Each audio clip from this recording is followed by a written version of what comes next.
उसके बाद इस कॉटन टेप को होल्ड करके फिर इसको यहाँ से इंसर्ट करेंगे, ठीक है।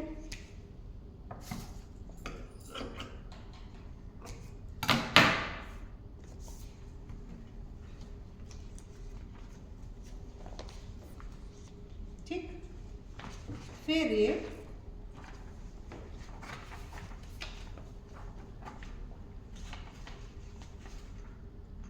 बाहर आया, थ्रेड वापस आ गया, ठीक है। अगर 2 कॉटन टेप होंगे तो यहाँ से फिर आप अंदर करेंगे, फिर कॉटन टेप को कवर करते हुए उसको फिर अंदर करके तब लास्ट से बाहर निकालेंगे। क्लियर? अब जो आपने स्ट्रिंग बनाई है, ये जो स्ट्रिंग है इसको हमें वॉल्यूम के साथ टाई अप करना है, क्योंकि ऊपर के जो गैदर है वो इसी के थ्रू टाई अप होंगे।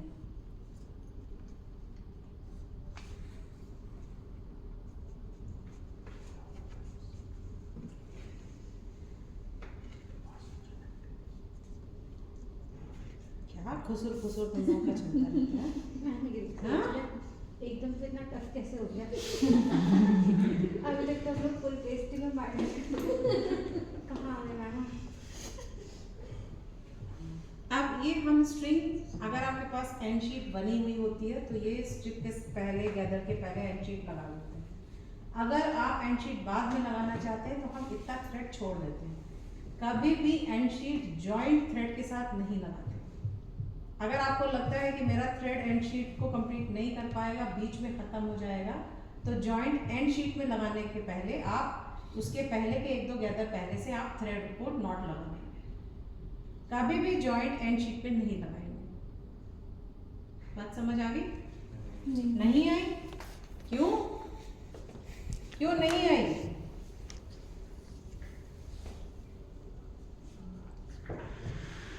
एंड शीट तो बनाई है, वो भी नहीं बनाई है। हाँ, वो नहीं मैम, अभी उसका प्रैक्टिकल नहीं हुआ ना। एंड शीट देखी तो है, जो आपके हाथ में वॉल्यूम है उसमें पीले कलर का जो कागज लगा है, ये एंड शीट। हाँ,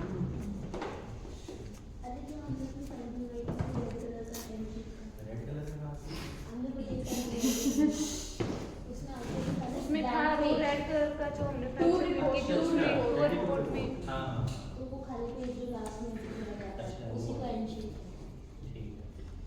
ये हमने नॉट इसमें लगा दिया आपके थ्रेड में, यहीं पे, ये देखो स्टार्टिंग में, ठीक है।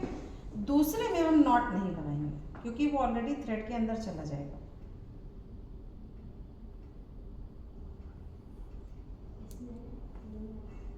उसमें नहीं है, इसलिए मैं आपको करके बता रही हूँ। उसमें होता तो मैं आपको दिखा देती, ठीक है।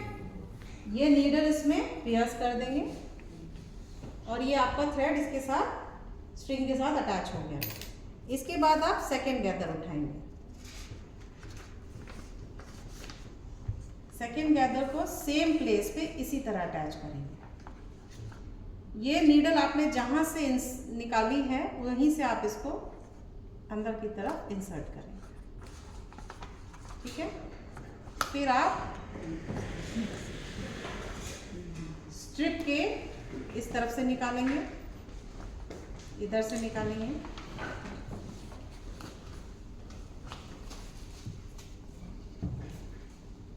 और फिर आप यहाँ पर ले आएंगे लास्ट में, ठीक है। हमेशा इसको अपनी तरफ खींचेंगे धागे को, जिधर आप बैठे हैं या जिधर से आप सिलाई कर रहे हैं। उल्टी तरफ करने से डॉक्यूमेंट फट जाएगा। क्लियर? ये आपने खींच लिया इसको। अब ये जो स्ट्रिंग है इसमें आप चाहो तो ऐसे नॉट लगा सकते हो, नीचे का गैदर उठा करके घुमा के और इस स्ट्रिंग के बीच में से निकाल दो। मैम ये जो ये है, ये स्ट्रिंग है, ये इससे अटैच नहीं होती है डॉक्यूमेंट से। कौन सी? ये वाली जो है। क्यों नहीं होती है? ये तो मैम जो आप ये अभी मैं बता दूंगी। ये अभी आपका इसमें सिला हुआ है कि नहीं, अभी देखो मैं बताती हूँ। ये गैदर एक तो आपका ये नॉट हो गया, एक आप नॉट ऐसे भी लगा सकते हैं। ये इसको घुमा दिया इसके अंदर से इसको निकाल दो और इस धागे को खींच दो। लग गई नॉट? अब ये हमारी नीडल इधर है, तो अगली सिलाई हमारी इधर ही से शुरू होगी। ये आपने गैदर लगाया, थर्ड गैदर है। नीडल यहाँ से इंसर्ट करी, यहाँ से आपने इसको आउट किया,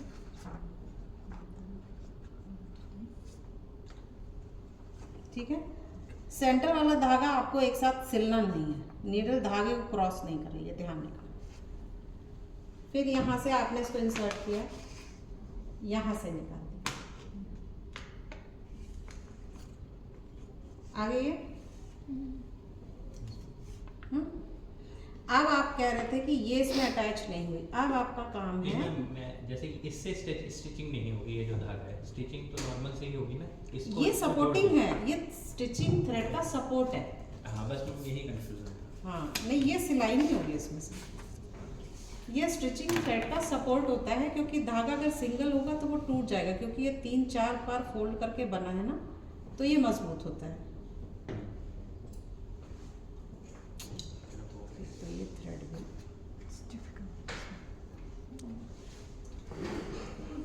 depends upon your practice, it is not difficult. जब आप करने लगेंगे तो वो आ जाएगा अपने आप। मैं नहीं करती। कैंची से काट लो, हाँ कैंची से काट लो। एक मिनट। मैंने सबसे डिफिकल्ट चैप्टर है क्या पूरे चैप्टर? नहीं, वो इसलिए है क्योंकि इसमें आपके हाथ इन्वॉल्व हो रहे हैं, बाकी दिन तो मुंह रहता है। जब हाथ इन्वॉल्व होते हैं तो मेहनत लगती है, ठीक है। ये हो गया। अब इस स्ट्रिंग को उठा के एक नॉट आप यहाँ लगा देंगे, 2 गैदर ऊपर करके बीच से। ये निकाला, ये हो गया, ठीक है। इसी तरह फिर ऊपर गैदर रखेंगे, उसमें इसी तरह से स्टिचिंग करके यहाँ नॉट लगा देंगे। लास्ट में आप एंड शीट स्टिच कर देंगे, और ये जो थ्रेड बचा है उससे इधर की एंड शीट स्टिच कर देंगे, ठीक है। मैम इस पेपर को क्या कहते हैं? ये पेपर नहीं लगता है यहाँ पर, कॉटन टेप लगता है।